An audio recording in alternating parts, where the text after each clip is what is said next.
Hello, welcome to Amay Kadam's channel, and here in this lecture we will see another example of Butterworth high pass filter. Now what are the specifications? They are saying using lumped elements, so of course we are going to use inductor and capacitors. We do not use resistor as being a lossy network, and resistor will not play any significant role in filtering out the frequency components.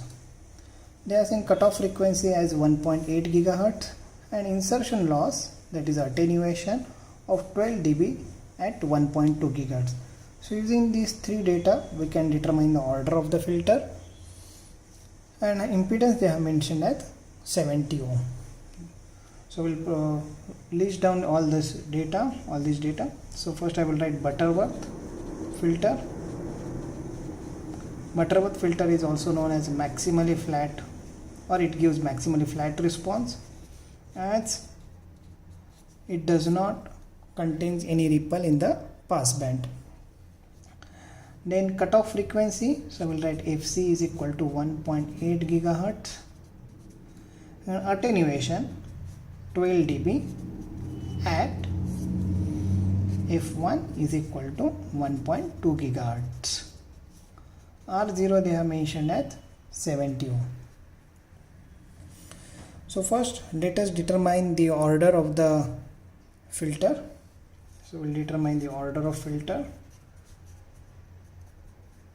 as n, which is equal to log to the base 10, 10 to the power a by 10 minus 1 divided by 2 log to the base 10 fc by f1. This is very important point. In high pass filter this denominator is the ratio of fc to f1, while that in case of low pass filter it is the ratio of f1 by fc. So we'll substitute this data. So log to the base 10, 10 to the power a by 10, so this will become 1.2 minus 1 divided by 2 log to the base 10, 1.8 divided by 1.2. Since both the frequencies are in terms of gigahertz, so I will not substitute those coefficients. So let us calculate the order of the filter. So log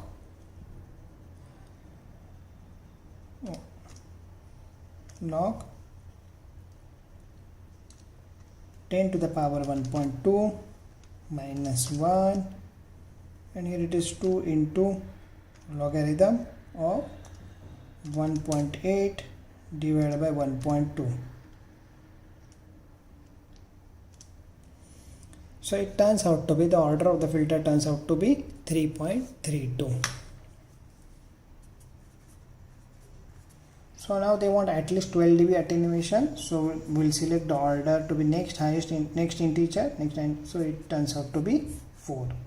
So n is equal to 4.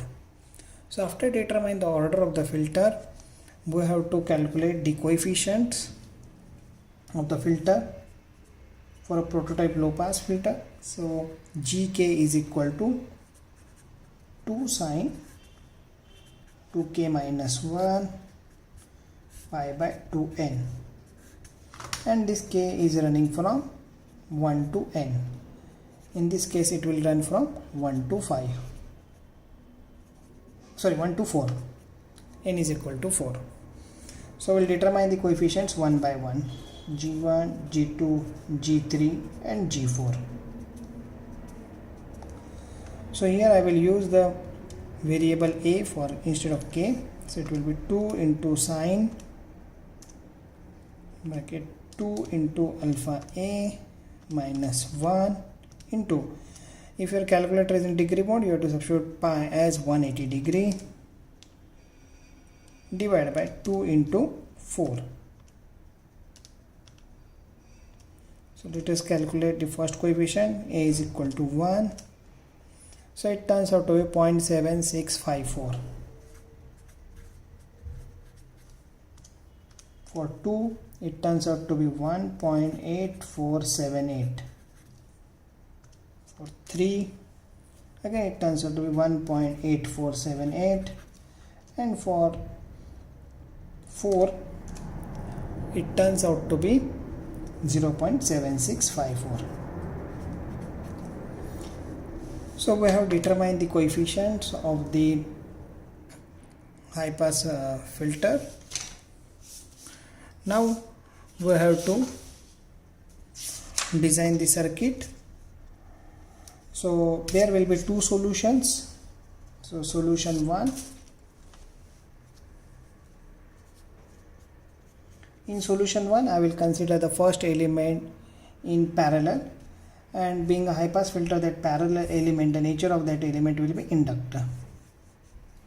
The second one will be capacitor, inductor and capacitor. Remember, in high pass filter the inductor will be in the vertical arm and capacitor will be in the series arm. So order is 4, so I have to determine L1, C2, L3 and C4. So let us calculate these values. So L1, C2, L3 and C4. So this is a high pass filter. So component values will be inversely proportional to the corresponding G's. So L1, it is inversely proportional to G1 and C4 will be inversely proportional to G4. After this we have to go for impedance scaling. So for inductor, impedance scaling can be done by multiplying by R0, and for capacitor it will be division by R0. Now for frequency scaling we have to divide by omega C. Be careful, here it is omega C, and in the problem FC is mentioned. So FC can be converted into omega C as 2 into pi into 1.8 giga. So let us calculate these values. So R0, so I will substitute this thing. So R0 is 17 divided by divided by G1, and G1 we have calculated as 0.7654. So divided by 7654 into omega C, 2 into pi into, and FC is 1.8 gigahertz. So 1.8 into 10 to the power 9. So this is equal to, so it turns out to be 8.086 and 10 to the power minus 9, so it is 8.086 nanohenry. Similarly you can calculate C2. Just want to show one more calculation. So 1 divided by G2, G2 is 1.8478 into R0, R0 is 70 into omega C, so 2 into pi into 1.8 into 10 to the power 9. So it turns out to be 6.83 into 10 to the power minus 13. So I will multiply by 10 over here and I will divide by 10 over here. So I will get 0.684 picofarad. So after calculating, I will get L3 is equal to 3.349 nanohenry, and this turns out to be 1.65 picofarad. So I have determined the values of the inductor and capacitor.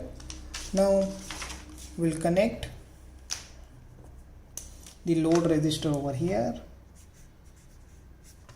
RL, which is equal to 70 ohm.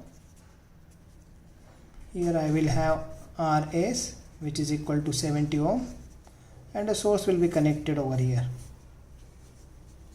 VS. So this is about solution 1. Now we'll proceed for solution 2.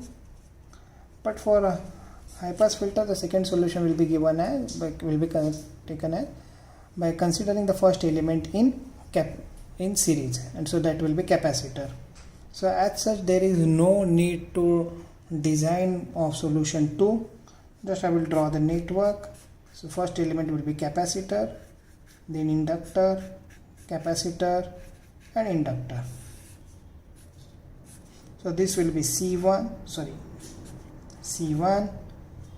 L2, C3 and L4. But now C1, this C1 will be C4 from this one. So I will directly write down this value 1.65 picofarad. L2, this L2 will be L3 from this one. So it will be 3.349 nanohenry. C3 will be C2 from this. So it will be 0.684 picofarad.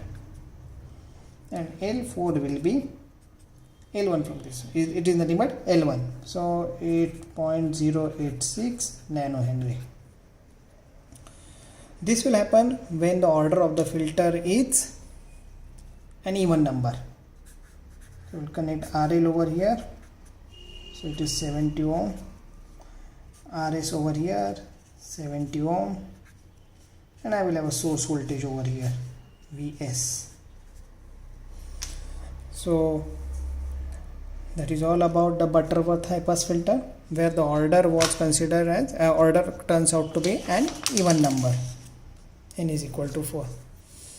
So thank you. In the next lecture we will see Butterworth band pass filter design. Thank you.